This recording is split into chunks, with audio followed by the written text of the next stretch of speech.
welcome to our weekly water cooler conversation. This week we're going to be talking about all things What If Episode 5, the What If Zombies episode.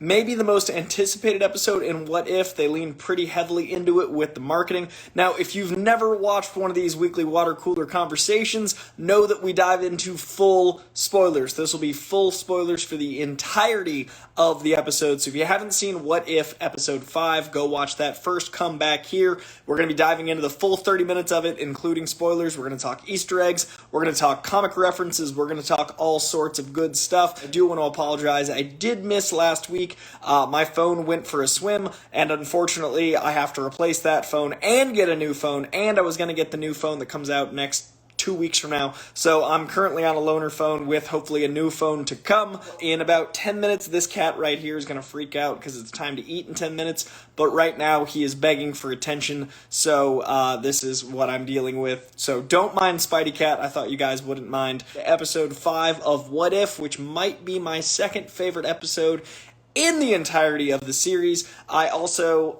want to suggest that you lovelies go see Shang-Chi, as it is one of the best Marvel films in quite some time.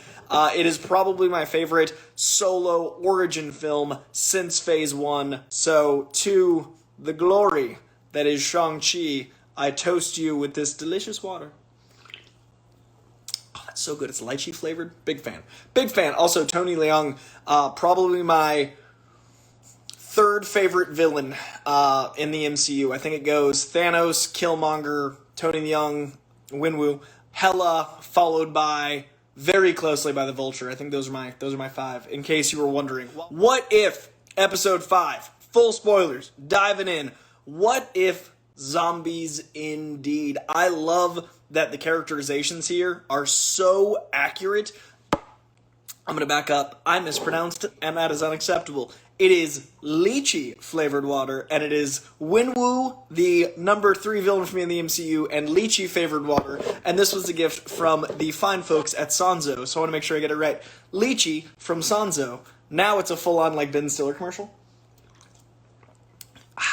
Now, What If Zombies worked because we are so entrenched in the MCU that the characterizations for all of them are on point. You dive immediately in, you understand what each character should do. Each character is so fleshed out that they can dive in really quickly. You only need about a minute of screen time. Now, that wouldn't work in any other phase of the MCU. That wouldn't work really in any other shared universe unless you know these characters, and not just their comic book characterizations, not just their archetypes, but the way they interact with each other in the MCU. So I think this show came at the perfect time in the arc of the MCU. I think that this episode really shows a full alternate Avengers and Avengers level event without being that episode that was full on just an alt Avengers mission.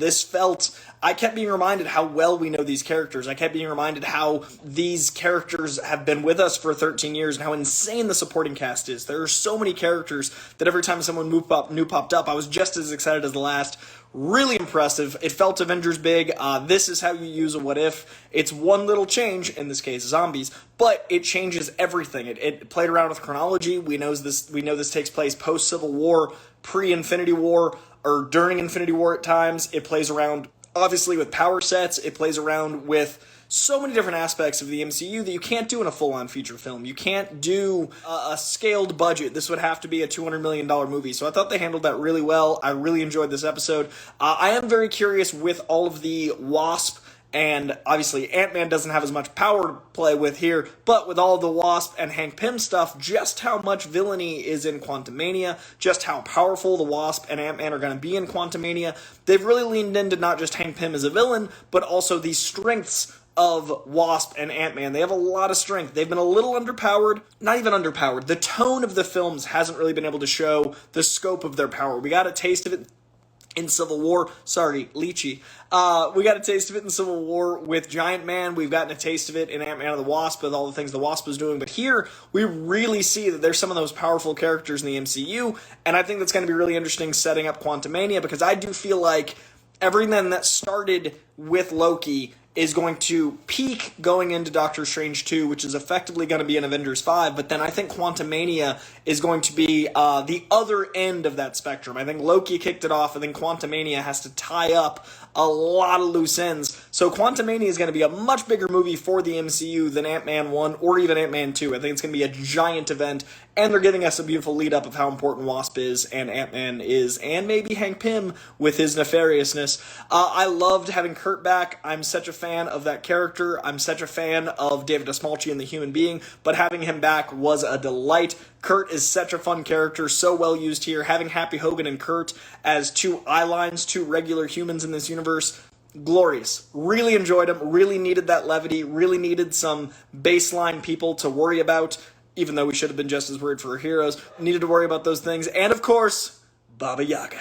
Baba Yaga is one of the things that made me love Kurt in the Ant-Man movies, and now he's actually dealing with a witch. There's actually a Scarlet Witch, so the Baba Yaga has come to pass. Also, fun fact, Baba Yaga is in fact a Marvel character. There's a villain, a Captain Marvel villain named Baba Yaga. Unrelated, but it's just a fun little fact. Baba Yaga is a mythic folktale, a Russian folklore fable used very well here because he's actually fighting a Scarlet Witch, which is just a blast.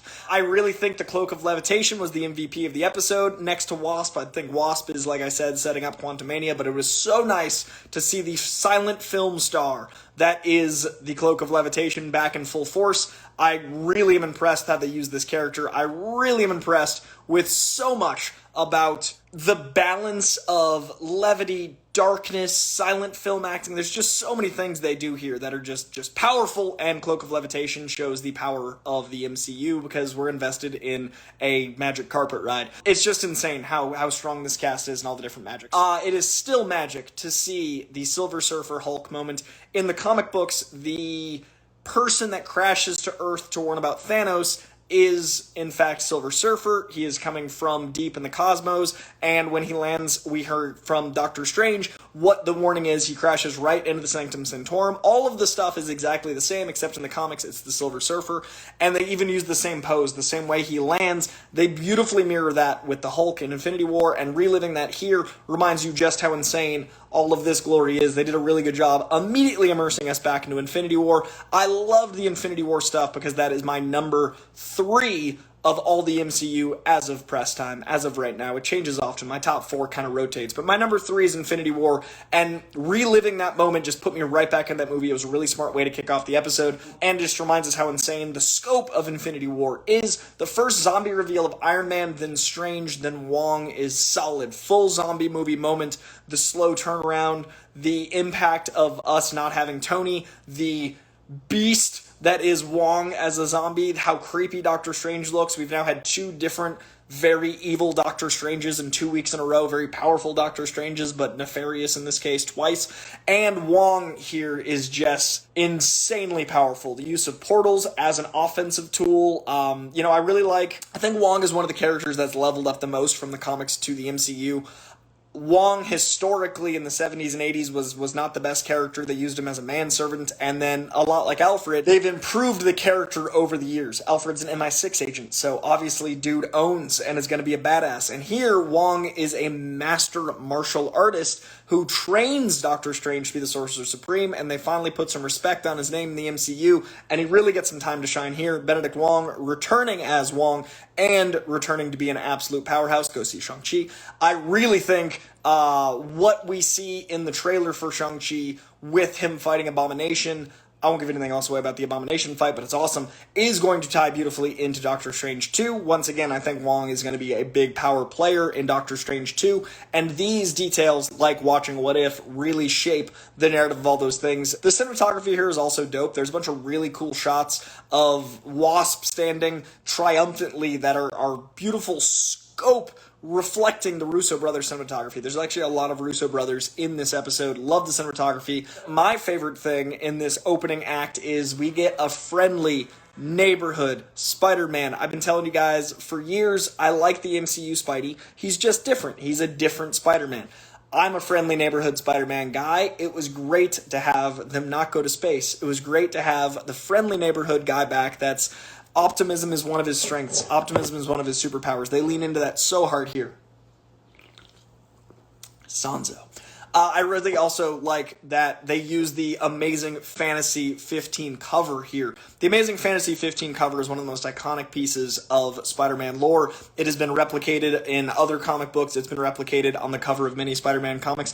And instead of a citizen of New York, it is often some other hero. It is also like a major character in that book. In this case, it was Bruce Banner himself being saved with the Amazing Spider-Man 15 cover, and it made me so happy. Amazing Fantasy 15, pardon. Very, very stoked. Maybe my favorite single moment of the episode. It was dope. The quantum virus. This is an exciting idea because we're going to be going into the quantum realm very soon. There were a lot of theories about Loki and whether or not the quantum realm was where the TVA was set. We never really had confirmation. It still might be. The little town we saw, the city we saw in the quantum realm in tiny little bits of Ant-Man and the Wasp is still unanswered for. So I think there's going to be a lot of stuff with the quantum realm to come. But the idea of a quantum virus instead of a plague is very interesting. In the comic books, it was a plague called the Hunger, and that was introduced in 2005.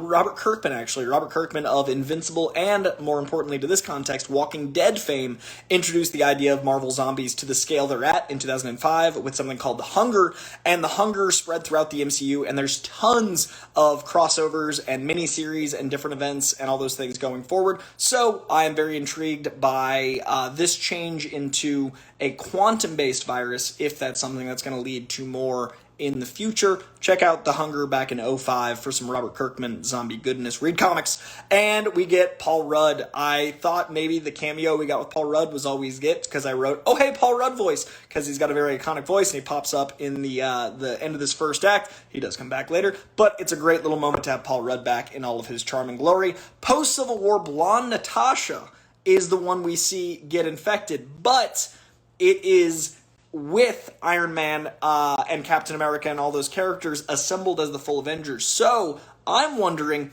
if this means the zombie level event prevents the Civil War skirmish from not reuniting until Infinity War. This is post-Civil War because of the hair, but they're all together again. So maybe something as big as the zombie apocalypse brings the Avengers back together. So they would have met up before Infinity War in this alternate reality. So we know, because of the blonde, what era this takes place in, but I really liked that we see the alternate reality of a what if. Really, really interesting. And Cap as a zombie would absolutely be a force of nature. Cap as a zombie, terrifying concept, and I love that it was a little Hank Pym that bit him. I love that they are the reason it spread so wildly, because you can't really stop an Avenger zombie. Very interesting twist and everything, that they'd be the thing that causes the planet's destruction instead of the thing that saves it.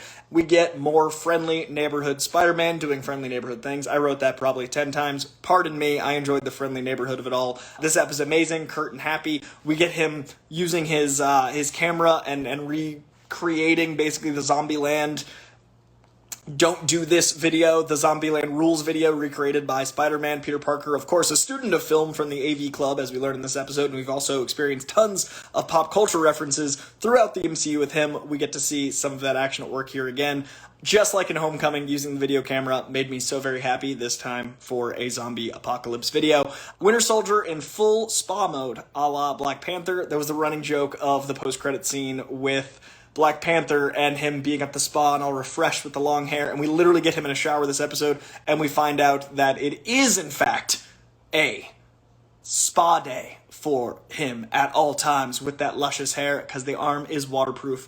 Beautifully done. We also got the Silent but Deadly and Eulogies joke with the running introductions of these characters. I really enjoyed that as they introduced these characters, we see the skill sets a la trading cards, but they added a little joke at the end of each of them. Very funny to me. So we have Silent but Deadly for the Winter Soldier, and then we have Skills, Eulogies, which is a very dark joke for Sharon Carter. So Spidey keeping them safe in a train above the city was a very solid way to show the ingenuity, smarts of Peter Parker, but also his power set. Really enjoyed the visual of just all the trains between the buildings. How do you keep people safe in a zombie apocalypse? You keep them elevated, you keep them up. You use Spider-Man to web some trains in between some buildings. Geniusly done. Now we also get a reference back to Captain America the First Avenger, because they're going back to the very first SHIELD base where it all started. We do find out later in the episode that is where Vision is basically doing some nefariousness, but it is a little safe hub. It would make sense for Vision to go there with all the technology. It is a literal fortress.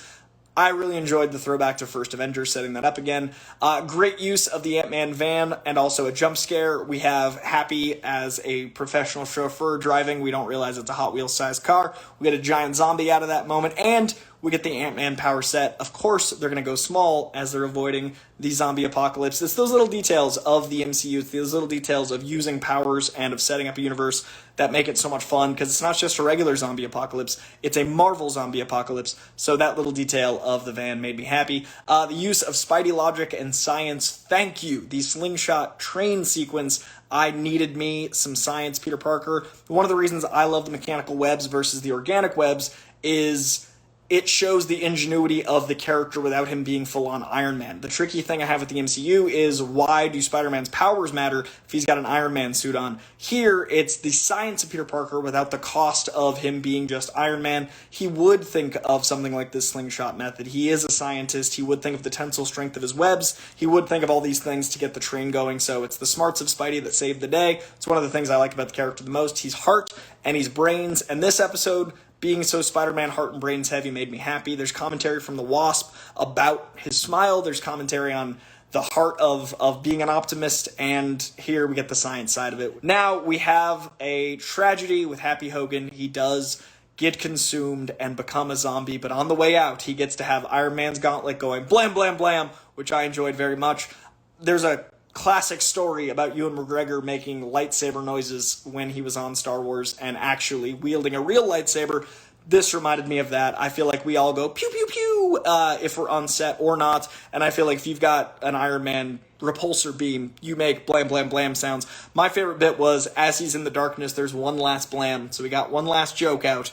A final blam for Happy Hogan made me very happy. And then Okoye splits Sam Wilson in half. This episode's already been intense, but I feel like that's when it really got real. We have Okoye, who's the Dora Milaje are nothing to mess with. Saved a bleep right there, ready. They're nothing to mess with, but this was quite the moment where we see the future Captain America split in half as Falcon has been zombified, and Okoye splits him in two.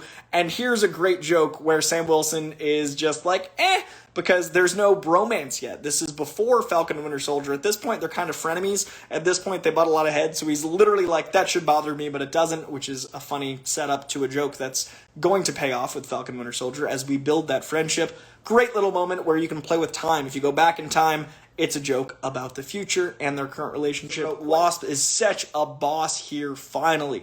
One of the only things I didn't like about the first Ant-Man was it spent the entire movie going, you know, Ant-Man's good, but Wasp could do it better, and then she didn't. And then the second movie, they let Wasp do it better. In the second movie, we finally had Wasp getting to be the Wasp that she is from the comic books, but the whole first movie was like, what if we could have this better version of the character? And now we have full, awesome Van Dyne. We have a character that knows how to use powers. We have a character that's trained for this. And in this episode, we get full-on awesome Wasp, including a hero sacrifice to come. There are so many incredible MCU heroes. I was just overwhelmed by the stacked cast of this episode. There were so many moments where I was like, there are literally 30 people I care about at all times. And that is so impressive to have that big of a shared universe. Spidey levitation cape is an awesome moment because not only is it a new visual of cool comicdom, not only is it well-deserved, but it's also, in that moment, kind of a hug. He just lost Happy, and the levitation cloak also represents kind of a moment of being wrapped up in a blanket. Like, the levitation cloak is helping heal Peter, and that's such a Spider-Man moment. The dude needs help. He needs a hug sometimes, and the levitation cloak hugging him was just a beautiful image for me. I really enjoyed that, and also, I want to see more of that. It's also a hot toy. You can actually buy Spider-Man with the Cloak of Levitation, which is pretty badass. The Cap Shield as a severing device is insane. We see Cap Shield used offensively here, not as a defensive tool, but as an offensive tool, and it literally cuts Captain America himself in half on the train. One of those visuals that'll stick with you, one of those things you'll remember, one of those things that can only happen in What If, is cutting Captain America in half with his own shield. Quite the moment, and seeing Winter Soldier get to be the beast that he is. Winter Soldier has a lot less remorse. He's not Captain America for a reason, which is something a lot of people didn't understand about the Falcon and Winter Soldier show. The dude's got a lot of trauma. Dude's been through a lot, especially here at the Infinity War phase. He's not gone through therapy yet. He's going to cut people in half. And unfortunately, That's the end of the line. I loved the use of end of the line. They tie it back to the train. He, of course, gets jettisoned off a train. There's a lot of metaphors here. And the end of the line being the running with you to the end of the line. There's the end of the line. I love that line so very much. I gotta stop saying line. Wasp does the Thanos takeout explosion we all joked about. She is consumed by a zombie. There's a moment where we think we've lost her, and then she goes full giant size from within, exploding out the zombie. We talked a long time ago, in 2019, maybe it was 18, about Thanos just getting Ant-Man. What if Ant-Man crawled up Thanos, full size, into Infinity War, end of problem. Don't even need the gauntlet, you just take him out rectally. That was a running theory, and it's been joked about a number of times, even in canon in the MCU. Well, here, we see it orally, not rectally, but it does happen, and it works. The whole planet could have been saved if only Ant-Man did anal. Just went up there, took him out. Now we know for sure it worked. Very important information. Optimistic Spidey saving the day, and the most important moment of the episode, maybe not my favorite moment, maybe not the most iconic moment, maybe the most important moment, the thing that actually changes the MCU. Uncle Ben was mentioned. It's not been said in the entire MCU. We've had Spider-Man since Civil War. We've had 5 Spider-Man films. We've had 2 solo films, 3 appearance films, and another third one on the way. Hopefully with Uncle Ben mentioned because we get other Spider-Man. Uncle Ben hasn't been said. The closest we've gotten was a suitcase with his initials. We haven't said Uncle Ben yet. This was the first time Uncle Ben was said, and it wasn't even by Tom Holland, which hurts me a little bit. Tom Holland doesn't even say the Uncle Ben because this was a sound-alike. But at least in the MCU, the words Uncle and Ben have been said, and it took quite some time. I really hope they utilize the importance and power of Uncle Ben in No Way Home. We will see. That movie has a lot to do, but they finally said Uncle Ben. I love all the movie references in this, and they're used well in exposition. When you're doing a zombie movie, a lot of times you do have exposition that needs to carry on things. A lot of times in zombie movies, they are a bit meta and self-aware because they're letting you know, yes, this is a trope. Yes, this is something we do. Using the AV Club angle of Peter Parker is genius because you get to do the zombie thing while also building a world, while also having moments of levity, while also utilizing the zombie trope of referencing zombie tropes. It all works beautifully here. And we get a joke here in just a moment that I'm not sure is legal, and I'm very curious if you guys caught it, but the jump scare moment with it being called out was a delight. Vision keeping them at bay is genius. Vision reveals that the virus overloads the brain's limbic system. The limbic system controls compulsion, it controls behavior, it controls eating habits. What a genius way to cause a zombie apocalypse. Eating habits, self-control, your urges, and the mind gem being the one to thwart that. The mind stone, this is technically an incorrect. This should be yellow. That should be the mind stone, but that's okay. The mind stone being the one that defeats a zombie apocalypse is such a fun use of canon in the MCU. Of course, it's Vision that can thwart them. Of course, it's the Mind Stone that can protect people from a mind virus that is zombiehood. And then we get Ant-Man's head in a jar. We get more Paul Rudd, as we always need. More Paul Rudd is always better Paul Rudd. And he's whipping out dad jokes. I really enjoyed all the dad jokes in this episode. I really enjoyed the humor of Paul Rudd, literally as a head in a jar. Black Panther in this is just like the comics. This is the most scene for scene I've seen them use anything in a what if. He's missing a leg and being fed to further means. Now, in the comic books, he is being trapped by Hank Pym because Hank Pym is satiating himself with Black Panther in order to stay smart enough to try to solve the virus. It's a mess. Hank Pym is a dark character, but he's literally eating Black Panther to keep just clear enough in order to try to solve a problem. So it's very evil, but kind of for the greater good. Here, Vision is just messed up, and he's feeding pieces of Black Panther to Scarlet Witch in order to keep her kind of satiated, which raises an interesting point.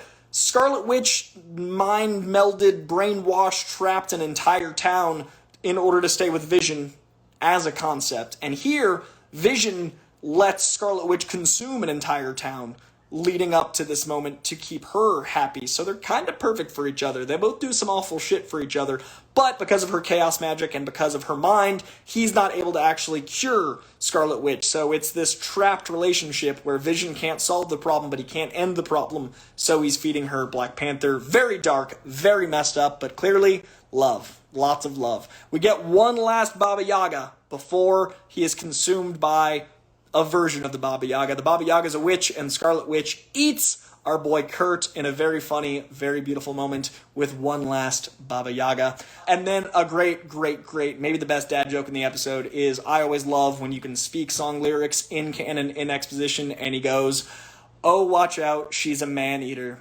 Oh, here she comes. Watch out, boy, she'll chew you up. Oh, here she comes. She's a man-eater. I don't have anything else to say. It's just magic. Suicide by self-Mind Stone removal to atone for his sins, but still can't leave her.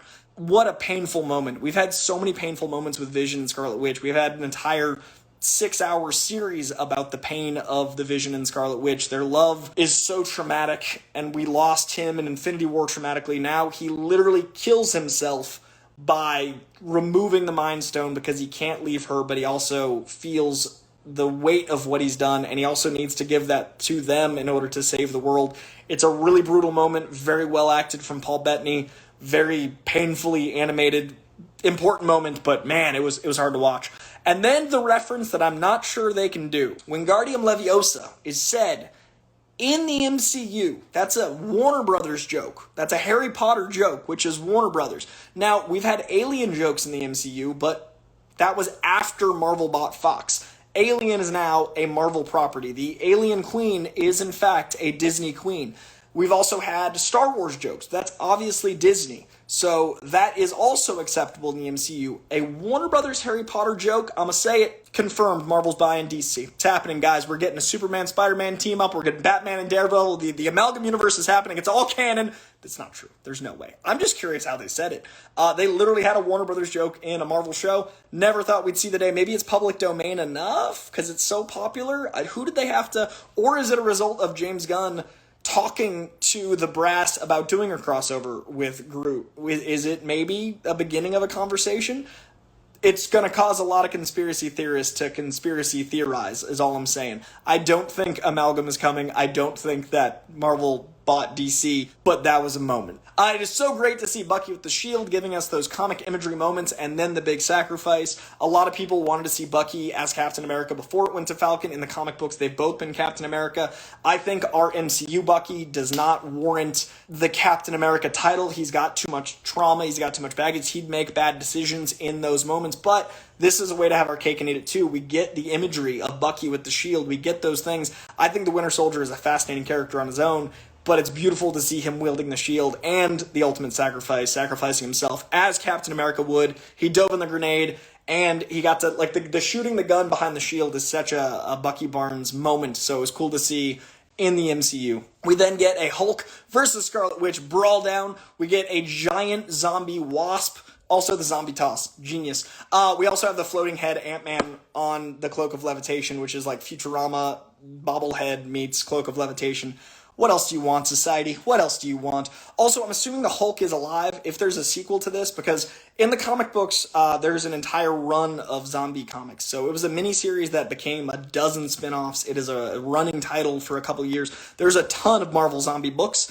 If they do a sequel in season 2 of What If, of more Marvel Zombies, I think Hulk's alive, because the Hulk skin protected him before, so I assume he could take out a lot of zombies. So I think if they do another episode, we still got our boy Hulk. And then we have a very, very painful line, as spoken by Chadwick Boseman. Chadwick Boseman says, quote, "In my culture, death is not the end. They are still with us as long as we do not forget them." It's his second to last line in the episode, and it is our...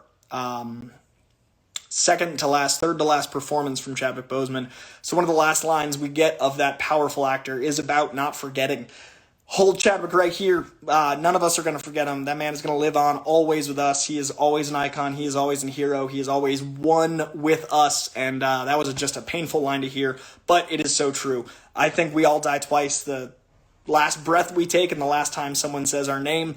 I am team always have something to live on, and Chadwick certainly left a mark on all of us forever, so Chadwick lives on with us, and that was a moment in this episode that I did not expect and was not really prepared for. And then I love the end. The end is we've got all of them heading to Wakanda. They've got the last stone, and then we see Thanos with the other 5 already zombified with the gauntlet ready to go. They're bringing it right to them, and we get a beautiful voiceover from Uatu saying, well, that's the end of that universe. So yeah, I think it ends pretty dark for the Marvel Zombies. Like I said, we might get a sequel, we might get more, we might see that all happen.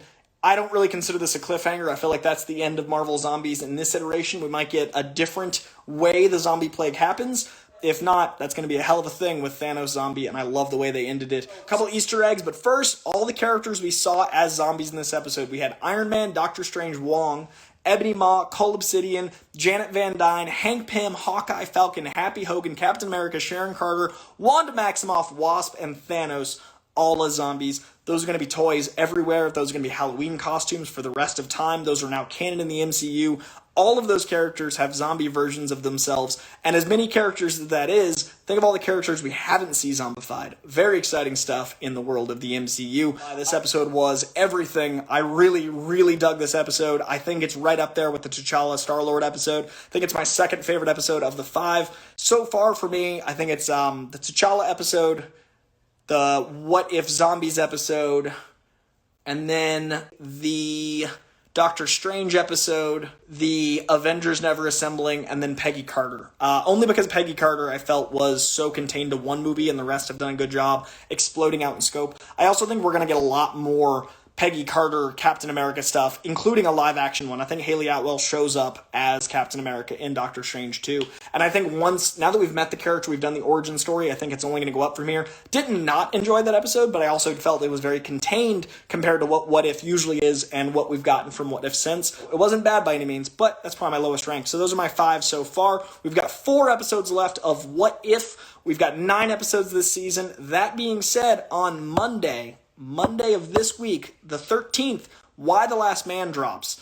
So I'm thinking we might do some Why the Last Man What If combo. We'll have to figure it out, but I'm going to talk to my team and figure out how we're going to do their weekly water cooler with 2 incredible comic book shows airing simultaneously. I'm definitely going to be doing TikToks, doing the Easter egg stuff for both Why the Last Man and What If. I do love the Brian K. Vaughan comic so very much over from Image Comics, so expect coverage from that from me, as well as the next 4 episodes of What If right here. Also, as you guys know, I'm trying to get to 10,000 subscribers so I can get that swipe up. It's literally a marker of power. I don't really care about the number. I just want to be able to hit swipe up in my story. My birthday is a week from today. Next week's What If, I'm going to do a stream, even though it's my birthday and I want to be drunk at that point. Maybe I'll do a drunk stream at 10 in the morning. We'll see what happens. But next week is my birthday on the 15th. A week from today is my birthday. I would appreciate, I literally need 55, 60 new followers. If I could get that in a week, if I could get to 10K for my birthday, I would be so excited. Please get that in there. Also, if you would be interested in a Ted Lasso water cooler conversation, that's also a show I'm watching week to week. That airs on Fridays.